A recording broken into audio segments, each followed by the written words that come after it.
Welcome back to another video. So we're going to be talking you through today the team talk, the final part of a 4-part series on macros and flexible dieting or flexible tracking. This is going to allow you hopefully to understand fats a lot more.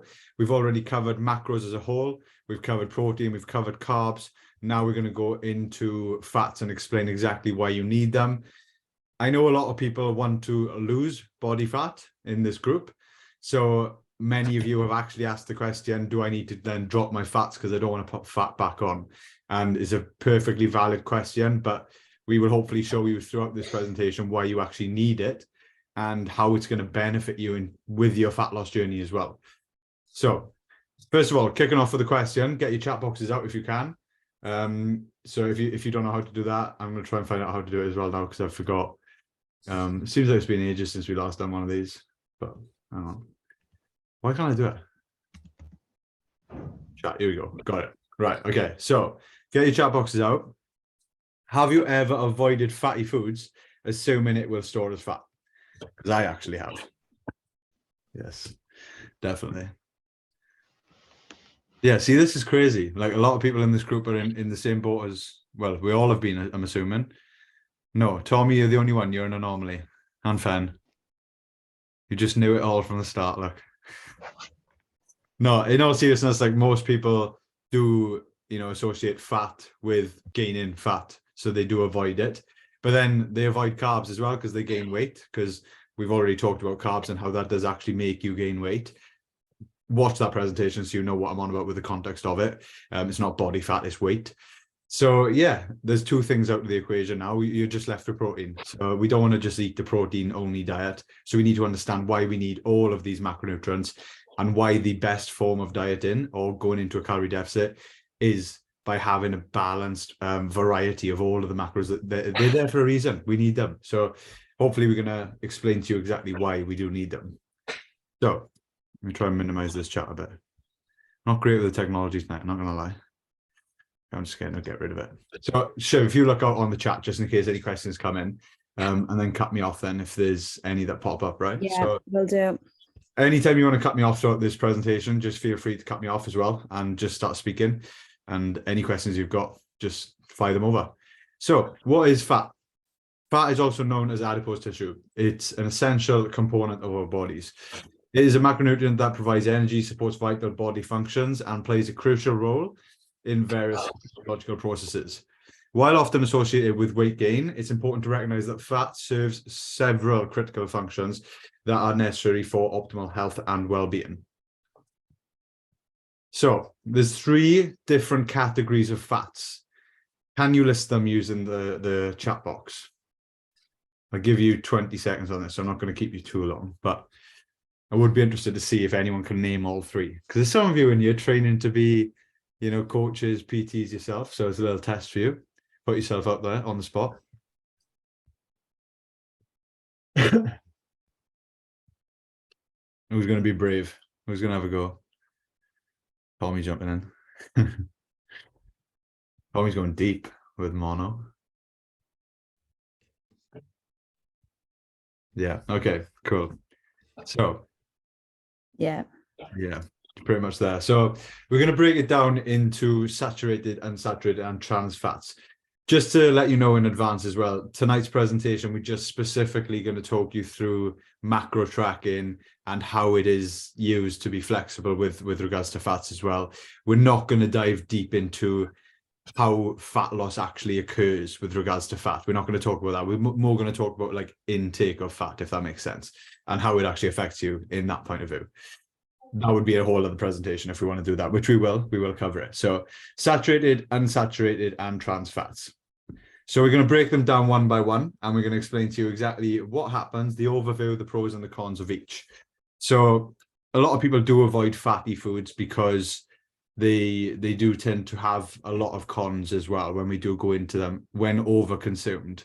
So we will definitely touch on that first of all, right? So saturated fats, the overview. Saturated fat is a type of fat that is typically solid at room temperature and is commonly found in animal-based foods such as meat, dairy products, and eggs. It's also present in some plant-based sources such as coconut and palm oil. So it does get a bit confusing because people do tend to categorize like saturated fat with solid foods, and they then tend to like categorize unsaturated fat with oil-based fats, but that's not necessarily the case. It isn't as straightforward as that, unfortunately. Most people do categorize them like that, but that's not true. A lot of them do cross over. So the pros of saturated fat is research has shown that consuming moderate amounts of saturated fat may improve immune function, increase levels of good cholesterol, HDL, which we'll talk about further on, and help with the absorption of certain nutrients. The cons is consuming too much saturated fat can have negative health consequences. High intake of saturated fat has been linked to increased levels of bad cholesterol, LDL, which can lead to the formation of plaque in the arteries and increase the risk of heart disease and stroke. Saturated fat can also contribute to insulin resistance, a condition that can lead to type 2 diabetes. The exact opposite to what we were talking about on the carbs presentation when we were talking about reversing the effects of type 2 diabetes. So yeah, there's anything that's over consumed is going to have negative effects. We know that, but with saturated fat, again, the effects are quite, bad. So we do need to actually control our fat intake, and we will talk about how much your body needs at the end of the presentation as well. So the types of foods, just to put that in your mind, when you're looking to swap out foods, if you are trying to include some saturated fats in your diet, these are the foods that we would recommend more than meat sources. But when you're looking at like sausages, again, that's going to include some trans fats too, as well as saturated fats, which we'll talk about later on. So you've got cheese there, you've got butter, you've got bacon, and you've got some steak as well. So one of the best sources there would be something like steak, more like a red meat, because that's going to include saturated fats, but not in too much quantity. So it's not going to be too negative in terms of your health. But if you were to eat that like 3 or 4 times a day, then potentially the argument would swing the other way. So again, it's all about portion control and quantity of the amount of saturated fat you consume over the course of the day, over the course of the week even. So we will talk about that again later on. I always try to go too far ahead too quick. So unsaturated fats, the overview. Unsaturated fats are a type of fat that remain liquid at room temperature and are typically found in plant-based sources such as nuts, seeds, and vegetable oils. They are considered a healthier alternative to saturated fats, which we will debate later on. So don't just take this at face value. This is what most research has kind of shown. We do tend to go against the grain of a lot of it, right? They are considered a healthy alternative to saturated fats, and research has shown that incorporated unsaturated fats into our diet can have numerous health benefits. So the pros to unsaturated fats. Unsaturated fats can have a positive impact on our heart health by lowering levels of bad cholesterol, LDL, and reducing the risk of heart disease and stroke. They help improve insulin sensitivity, lowering the risk of type 2 diabetes. It's important brain function, and potentially improves cognitive function and decreases the risk of cognitive decline. So there's a lot of positives with unsaturated fats. You can see that compared to saturated fats, there's a lot more here on the pro side of things. On the cons, we've got they are high in calories and can become oxidized just like all the other fats, so that there's no real difference there. It can create harmful free radicals, but we will discuss that later on too. Certain sources may also contain environmental contaminants or cause allergic reactions in some people. Now, this is dependent on how the food itself, not the fat, but how the food itself has been preserved, whether it has been preserved or not. So that's a debate in its own. So if you're getting something completely fresh, whole foods that are grown organically or caught organically and stored organically, then that's going to be much, much better for you. And that con won't even apply to that food, if that makes sense. Overall, the numerous health benefits of the unsaturated fats outweigh these potential cons. So unsaturated fats is like the king of fats. If you're going to include fats in your diet, there's much more benefit of you just including unsaturated fats than actually opting for others, which again, we will tell you about at the end. And as you can see, this does already look a lot healthier in our eyes when we look at the foods as well. So you've got the oily sort of fish like tuna, salmon. You've got then some nuts, which is rare because, again, we do usually tend to correlate these with more oil-based foods or liquid forms of fats, but you've still got some nuts in there. You've got cashew, you've got almonds, you've got chia seeds, avocado, you've got tofu, you've got peanut butter, which you'll notice has got quite a lot of oil in it, unless it's like dried down completely. So yeah, there's a lot of unsaturated fats in there that are in your nutrition plans. you probably realize now why we include these sources over others. So that's mainly the reason why, is because they are just purely unsaturated fats. So trans fats. How many of you have heard of trans fats? Because not many people have. You can type yes in the box if you have heard of it, or no. No. See, most people have heard of like saturated and unsaturated, but trans fats is quite a new term in the fitness industry as well. Not many people talk about it, and it's becoming even more evident and in most people's diets, to be honest, the further we are pushing like into this sort of century. Whereas before, trans fats wasn't even a thing. It's a man-made fat. It doesn't actually exist naturally, which is going to tell you how bad it is. So the overview: trans fats are a type of unsaturated fat that are typically found in processed foods such as fried foods, baked goods, and margarine. Unlike other types of unsaturated fats, trans fats are solid at room temperature and have been linked to numerous negative health effects. Pros: there's actually zero known benefits associated with consuming trans fats, like literally none. Cons: probably endless. So the consuming trans fats has been linked to an increased risk of heart disease, inflammation, and insulin resistance. Trans fats can raise levels of bad cholesterol, LDL, and decrease levels of good cholesterol, HDL, in the body quite significantly as well. Increasing the risk of heart disease and stroke. It's linked with an increased risk of type 2 diabetes, as well as other health problems such as obesity and certain types of cancer. So when you read that, you're like, well, I'm never going to have a trans fat again. What's the point in that? But when you see what foods it's in, you probably might debate that a little bit more. So pretty much all of the best foods out there, your favorite foods, you know, when you think of like a cheat or going out for a free meal and you're going to have and cure some cravings with foods that generally do taste really good, they are usually high in trans fats. You know, if it's not food where you're going out for, like, let's say a Nando's or a good restaurant meal where the food is just high quality food and just cooked nice, if it's like foods like this, like snacks, like sweets and treats, they usually tend to be high in trans fats and just not good for you. And that is why they are categorized as unhealthy more than anything. And this, in this argument, in this case, it would be correct. I don't really like to say that because I like people to have variation in their diet and understand that foods like this can be included. And from a calorie standpoint, from a macronutrient standpoint, that is correct. But it is important to understand that these foods are actually going to carry negative health benefits when we look deeper into the food itself.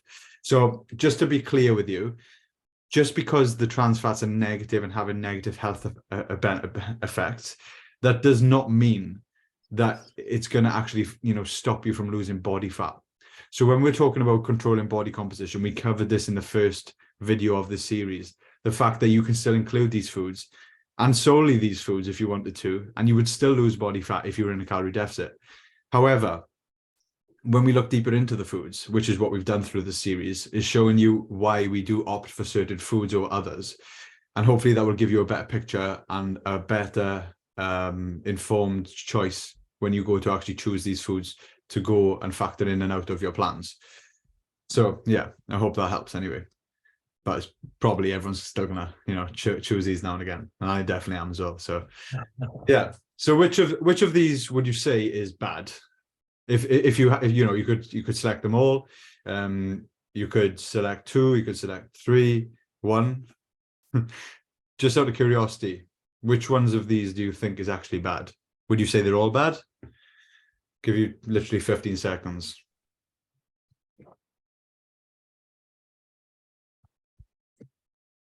Have I made it obvious enough? I just want to, it's not a trick question.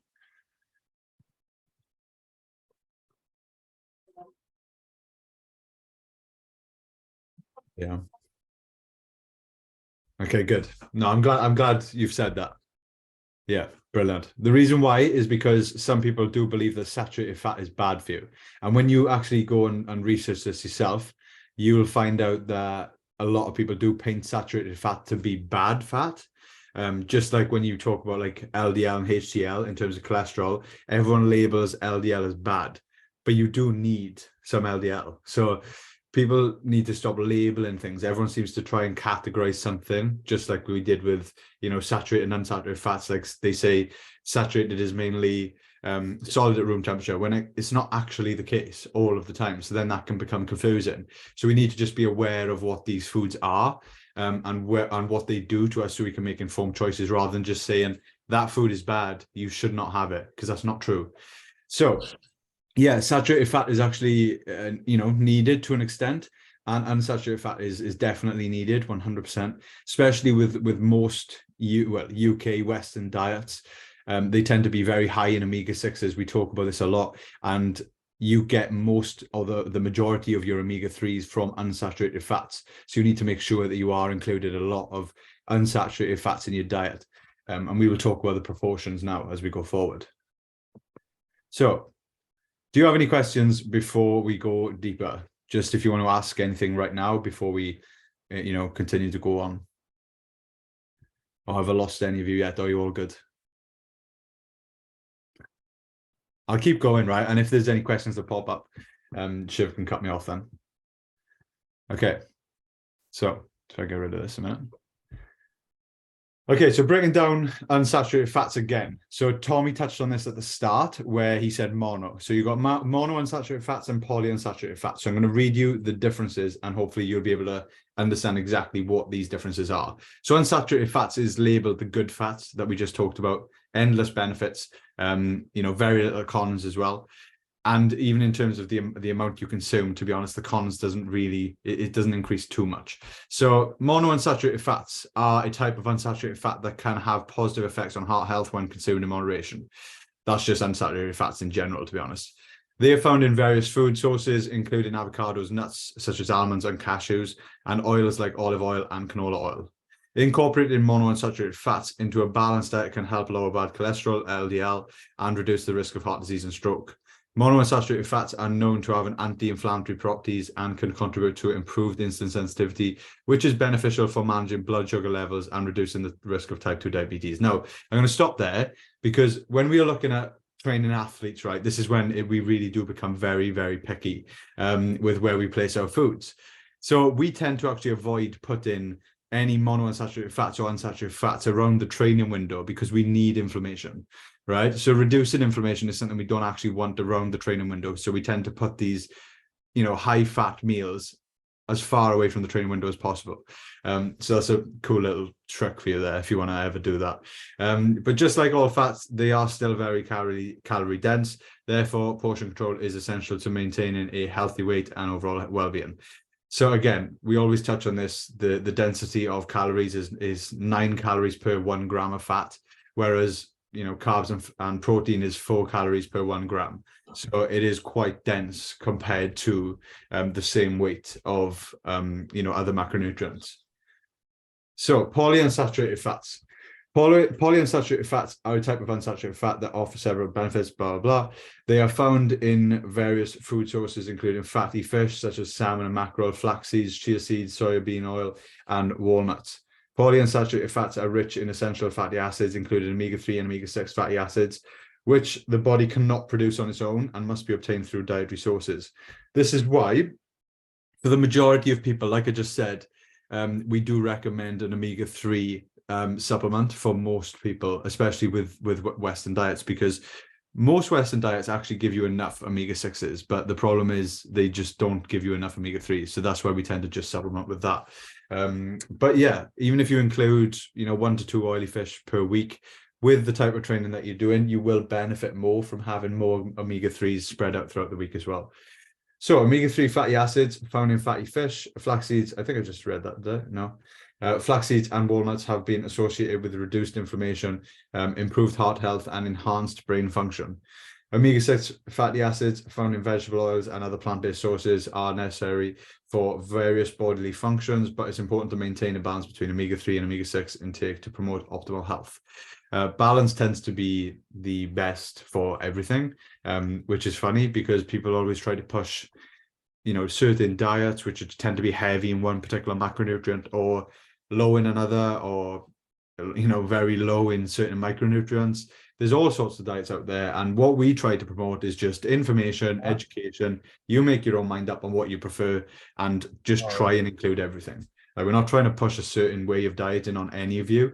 We just want you to be aware of what you're doing, aware of the information out there, aware of the reasons why people are pushing certain things, whether it's for just a marketing technique for their business or whatever it may be. Just the more informed you are, the more aware you'll be. And that's what our goal is. So comparing the effects of cholesterol. So I'm going to give you a bit of a lesson, first of all, on cholesterol so that you understand exactly what we're talking about when we talk about HDL, LDL. Most of you may know this, but I think it's better to just cover it anyway. So we've got HDL and we've got LDL. So considered good is the HDL, which we talked about. So it helps remove LDL, and that's the reason why it's considered good. The reason why it's actually considered good is because most diets these days are very high, or cause your LDL to increase. So that's why having anything that actually reduces your LDL is deemed good for you. Whereas if we were healthy in the first place, it wouldn't be a problem. High HDL is associated with reduced risk of heart disease. HDL cholesterol has antioxidant and anti-inflammatory properties, which can help protect against the development of cardiovascular diseases. HDL carries cholesterol away from the arteries and transports it to the liver for processing and excretion, which helps prevent the buildup of plaque in the arteries. So you can see why that's clearly good. Now, why is LDL considered bad? It builds up plaque in the arteries. LDL cholesterol is more likely to be deposited on the arterial walls, leading to the formation of fatty plaque that can restrict blood flow. Now, plaque as well, once built, can be very, very difficult to break down, if not somewhat permanent as well. So we do need to be very careful with this. This is why blood work is actually important to monitor. Even for a natural athlete, I would recommend getting blood work done at least once a year. By doing that, you're going to get all of these results clearly shown, because you will see on an hourly basis, based off the foods you eat, how much it affects your blood work, the food you actually decide to put in your body. I actually got my blood work done once before, after going on an all-out binge. It was like a couple of days after one of my shows, and I did genuinely eat like so much bad food, and my blood work was horrendous. Just in those matter of days, the way that your blood can change, but also for the positive as well. If you do sort your nutrition out, you see those effects very, very quickly. So maintaining good blood work, majority of the time is what's important. So consuming these foods in moderation isn't going to be a problem. So yeah, LDL cholesterol is, I've already read that part. High levels of LDL cholesterol are associated with an increased risk of heart disease and stroke. Oxidized LDL cholesterol can trigger inflammation and contribute to the development of a condition characterized by the hardening and narrowing of the arteries, which is not good at all. So we definitely don't want that. There's something lit up in the chat. No, everyone's good. So cool. So has everyone got that so far with like HDL, LDL? Yeah. Cool. Okay, so clear diagram for you, or just a clear visualization of what each fat actually does. And this will, again, just clearly show you and demonstrate why unsaturated fats is deemed the king and deemed the best for you. Saturated fat has got some benefit with HDL going up, but it also does bring up LDL as well, especially when consumed in high quantities. This is when we're talking about like red meat, cheeses, stuff like that. That is going to bring up your LDL as well as boost your HDL. So in a way, you can look at it and think it's going to take care of itself, because the HDL will then take care of the increased LDL. So it's not really bad for you, but that's why it's considered bad, is because it does still boost LDL. Whereas with unsaturated fat, it does everything for you. If you've ever got blood work that is a little bit out of whack, just making sure that your diet is high in unsaturated fats will usually take care of that over time. Another thing you can actually invest in is a supplement called krill oil, which is just very, very dense in omega-3s that your body can actually, is bioavailable to your body, compared to just most omega-3 capsules. So krill oil is more expensive, but the EPA and DHA concentration in that is very high, which is what your body can actually absorb. Trans fats, again, I've exaggerated the arrows because they significantly have these effects compared to the effects that unsaturated fats and saturated fats do have. So when you consume a little bit amount of trans fats, it will drastically have an impact on HDL and drastically have an effect on LDL. Like I said to you, I saw this with my blood work within days. So that's how quickly these trans fats do go to work. So if you do include foods like this on a daily basis, you are going to see these effects happen, or you won't see them, but it will be happening within your body. The only way you'd see it is if you have blood work done at that time, and then you would see it and you'd be like, right, okay, maybe I'm going to rethink the way I do live. So stripping this back then to macro tracking, right? Go to the door and like we've got a younger member on here, I think. When it comes to actually tracking and being flexible, right? You can include foods that include trans fats, which is typically the snacks, the treats, the things that people promote on social media when they're like, you can eat any food you like and still get in shape. Yes, it's true at face value. Does that mean you're going to be extremely healthy? Maybe not as much as you could be. But if you do make sure that you actually include a tiny amount of trans fats, or limit the amount of trans fats you have on a regular basis, then these effects are going to be nothing that you need to worry about. So now we got a question from Philomena. Okay, so I'll read this question out. So, side question. So when you choose low-fat cheese or yogurt, or for example, I assume that also lowers the benefits of saturated fats. So does that make it better or worse than full fat?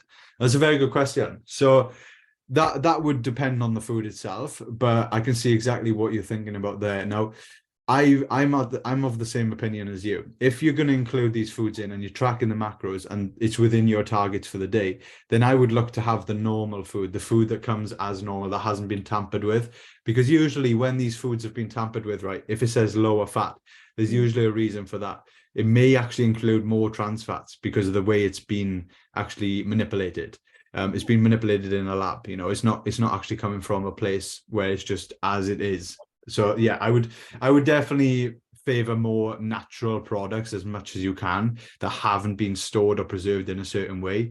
But the reality is, especially guys that are working hard, that are on the go, that maybe live in a way that can't cook, sometimes they do have to rely on more processed foods. And ultimately what does matter to them is controlling their body composition and controlling their macronutrient intake, rather than what's happening on the deeper level with micronutrients. So yeah, to answer your question, I would try and opt for that makes complete sense. Yeah. Okay. No, that's brilliant. Thank you for asking. I appreciate you asking. And I hope that answered your question anyway. But yes, on the whole, I would try and opt for more of a natural product wherever you can. The low fat options are good. When you are really like craving something and you haven't got the fats to play with, or you haven't got the calories to play with.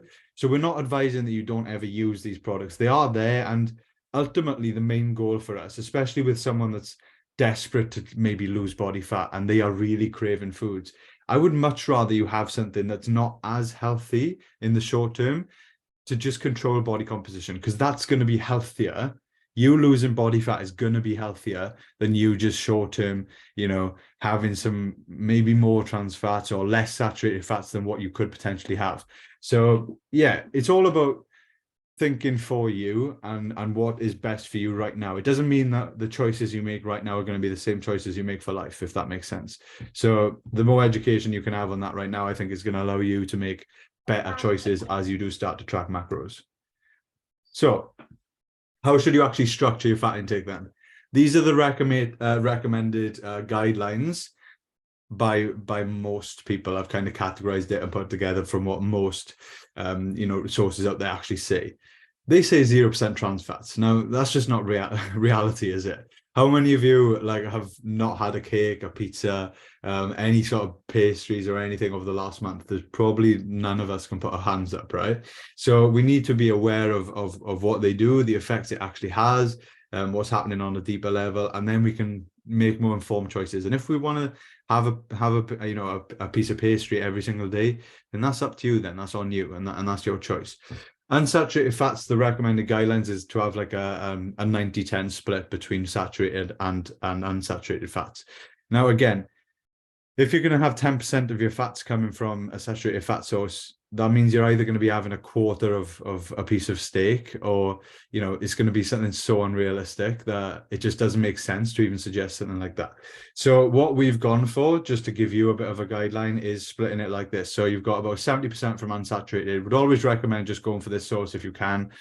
Saturated fat maybe 20%, and then 10% from trans fats. So this gives you an idea of what you can have, on a daily basis. But if you wanted to split this up over the week as well, say you had 0% over a couple of days, then you could go for something that's going to have more of your fats for the day. Maybe 50% of your fats for one day is going to come from trans fats, because you're going to have something that's incredibly high in that. But that's why we have free meals to look forward to. That's why we have these times where we do look forward to, and we do go, right, okay, this food isn't going to be as healthy for us, but the macros are still controlled. They're still factored in throughout the week, included on and explained on the free meal presentation. But we've got to live life. If we're going to go through life and not have all these foods that we do genuinely love, what's the point? I genuinely don't understand it. I'm not the type of person to just preach health all the time. You've got to do the things that you do enjoy as well. And if you are a foodie and you enjoy eating good food, you enjoy going out and having a cake, then I don't want you to not do that forever. So just be aware of what this actually does to you. And then it might just make you realize, okay, maybe I don't need to do it as often then. And I can just look forward to it a bit more on the weekend or midweek, whatever it is. Okay. So breaking it down, what have I said? So this is what to look for in the shops anyway. So to give you a better practical understanding of what to actually look for when you go out shopping. So total fat intake, right? This will show you, I should have put a picture up of this, to be fair. I didn't think. So when you're looking at the back of the label of foods, right? So every single label of food in the UK is required to be set out in this way now. And I think it's going to change. I'm not sure how soon, but it needs to change. So you've got total fat intake.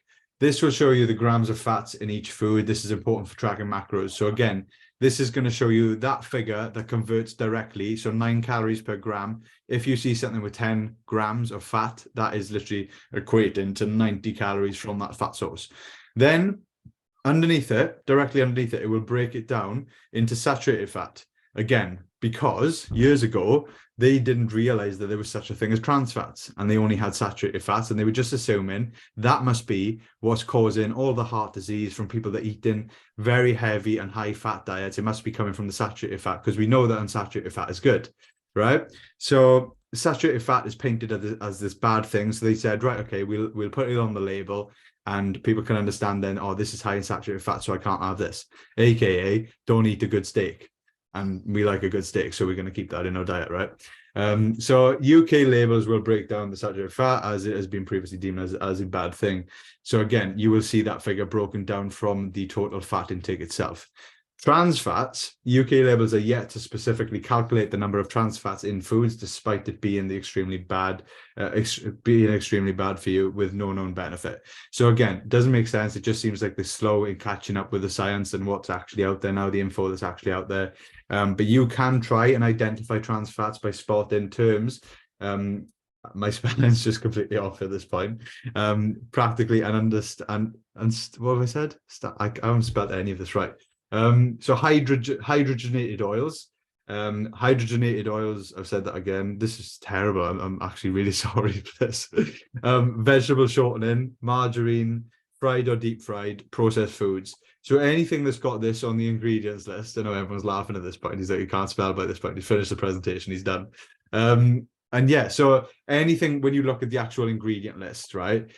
Anything that shows these types of words, especially hydrogenated, or however you say it, that is usually most common on foods when it's been, manipulated in that way. So it's going to actually show you that it's high in trans fats. But again, it won't show you specifically on the label. You'd have to look deeper in the small print for this. Are we really going to do this when we're looking for actual trans fats? Because like I said to you, if you're just picking natural products, they won't have any trans fats in at all. So my advice and what I would say and what I do specifically is I just worry about the food sources and the quality of the food sources. So when I'm actually, going to pick up meat, I try my best to actually go to a butcher most of the time because I get a better deal. I get a cheaper deal, more consistent, get a good relationship with them. It's a bit old school. And they do tend to look after you a little bit more as well. And the quality of the meat, if it's a good butcher, is going to be better than the packaged stuff in supermarkets.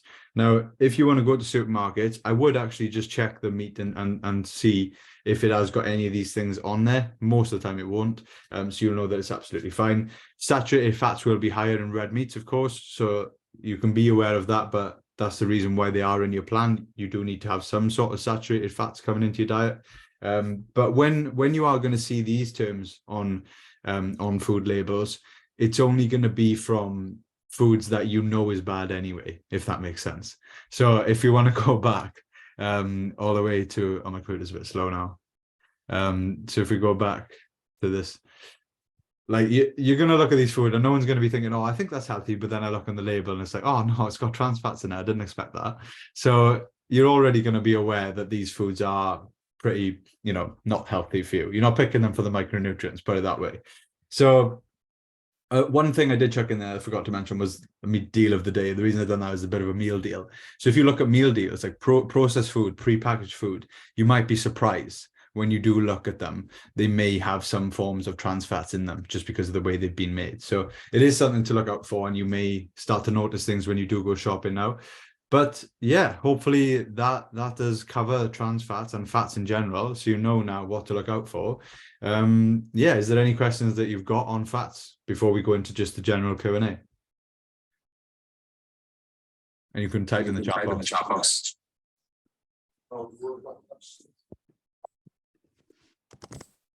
Someone's typing. Again. It's me. She's trying to kick it on. Cheers, Chef. How did you all find that though? Put you all on the spot. Yeah, it was amazing. But I missed the last part. My phone died.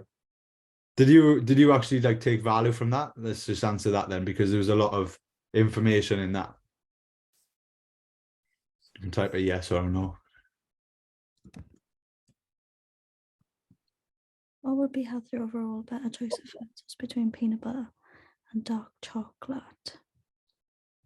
What would be healthier overall? Better choice of fat source between peanut butter and dark chocolate? That's a very good question.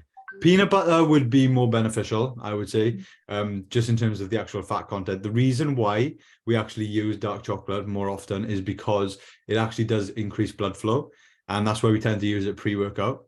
And it's a bit of a snack. It's a bit of a nice thing to look forward to. It's more so for the dopamine as well. Before training, you kind of associate that with training then. So it's a bit of the reason why we actually put it in there is not for the benefits of the fat content itself, if that makes sense. But the fat content then, coupled with a pre-workout meal of carbs, which is what we touched on last week, another reason why we use the fat content from dark chocolate is just to slow down the digestion of the carbs, so we don't have such a peak in blood glucose. So yeah, bit of a couple of reasons why we use dark chocolate pre-workout more than anything, and because it tastes good. That's just one of the reasons as well. Cheers, Kane. Thank you. Good answer. What would different cooking methods at home cause more trans fats to be produced? What's the question? Would different cooking methods at home cause more trans fats to be produced, even with good quality food products? No. So trans fats wouldn't be produced if you're talking about like adding oils just to cook the food, that wouldn't add trans fats to it. It's more so to do literally with what they do in like a scientific lab, to manipulate the food, to change it to be stored and preserved for longer. It's like, yeah, when you look into the food science behind what actually goes on, it's pretty crazy. And it makes you think like, why am I eating that? I'm not sure if anyone's seen, most people I'm assuming have probably seen when they leave like a McDonald's burger outside for months and months and months and months, and it just doesn't even degrade. Has anyone seen that video? Yeah. And it goes for ages. But yeah, that's what we're talking about, like those types of foods that have just been manipulated so much. Frying versus grilling wouldn't make any difference then. Not really, no. Like the frying, it just would with the calories. Like if you're frying, then you're going to be using oil. If you're grilling, you're not necessarily going to be using oil. Do you know what I mean? Because you'll fry something in a pan, so you'll have to put oil with it. Whereas if you're just grilling something, then we're not necessarily going to be using oils. Yeah. So we're just being mindful of the amount we're using, because in 10 grams of olive oil, you're talking around 90 calories.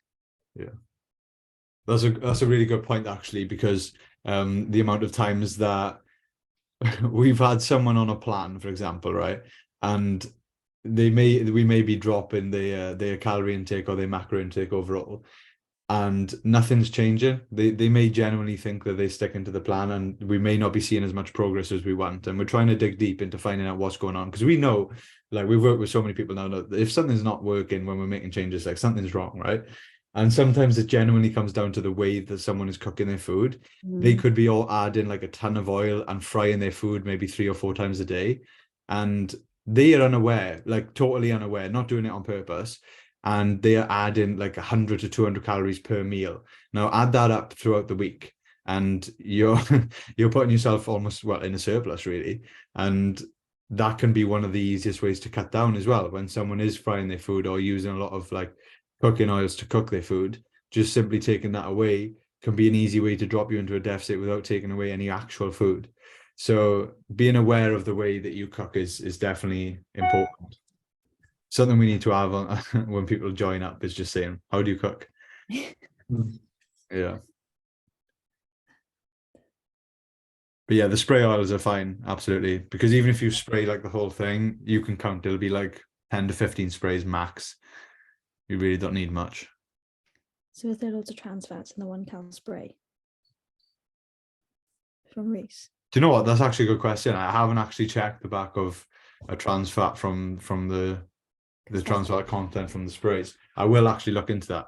But again, it all comes down to total quantity and intake, right? So if you're looking at 1 calorie, we talked about the grams of fats, yeah? So there's 9 calories per 1 gram of fat. So even if you were to spray 9 times, you've got 1 gram of fat. 1 gram of trans fat isn't going to do much harm, even if it was purely trans fats. But when you're looking at these foods that you're eating, whether it's like like not a burger, but like pastry, for example, that'll be 50 grams of fat, and that could be purely trans fats.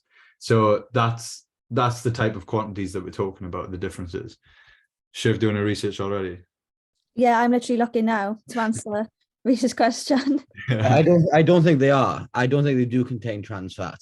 It's a really good question. Really good question. Because there's a lot of debate on those at the moment. I have seen a lot of debate about them, the low calorie sprays. But this is what really frustrates me about the industry. Like the video I put up the other day about low calorie fizzy drinks, right?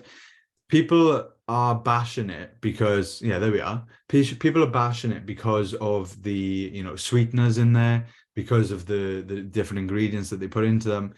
But then they're like, right, okay, I'll have like a high calorie surplus diet that's not healthy for me anyway. I'd much rather someone control their body composition, have a healthy level of body fat, and maybe not have, the best of food choices all the time, and be in shape and be healthy, rather than be out of shape, struggle to get in shape because maybe the cravings for sugary drinks like that is high, and then they do struggle and they binge. Like that's a real thing. We've worked with guys that have genuinely had sugar addictions, and it's actually not a joke. So having these little substitutes may not be the healthiest of things, but getting someone over the finish line and then working on that issue after they've got there is a much better approach, in my opinion. To get back to Reese, it just says it's low in artificial trans fats. Doesn't say how much. Yeah, so yeah, it will probably consume some trans fats in the way it is, but again, like we said, the quantity of it, you'd have to bloody drink the bottle. Do you know what I mean? Oh yeah, no. I don't fancy doing that. Yeah, but no, this is good. I'm liking the questions coming in. Has anyone got any questions just in general, like about your training at the moment, about your nutrition in general? Has anyone like actually delved more or deeper into tracking macros themselves and like having a bit more freedom with the nutrition? It's margarine, flora. So this is real butter. Again, it does come down to what you are, the reason why you're having it in, because something like flora will be lower in calories. So if you're going for it for having margarine, I definitely wouldn't have. I wouldn't recommend that. But something like flora, that is going to have lower calories overall. So if you are just trying to have a bit more taste and you want to have it because it's low calories, then go for it. That quantity with that amount of calories, because it's low in calories on purpose, isn't going to have the effects that we're talking about here. Real butter, if you want to actually include real butter in your diet and you factor it into your nutrition, then yeah, I wouldn't worry about having that in at all. Suppose everything is, the answer is like in moderation as well, isn't it? It is, yeah, it is. Yeah, Like I personally, I don't think any food out there is bad as well. Like people think there's bad foods. I don't think there's any specific bad food, but obviously in moderation, it will be bad. Yeah, I just want to answer that question as well to Dan. So I just want to get one thing straight because I think I've maybe confused people. We are not going to manipulate the food and turn these foods into trans fats by the way we cook them, right? So you don't have to worry about that at all. That's not going to happen. And I agree, cooking a steak with butter tastes absolutely amazing. As long as you factor that butter into the total calorie intake or macro intake for the day, then that's fine. You're not going to create something new yourself from the way you cook it with real butter and a steak. So I wouldn't stress about that.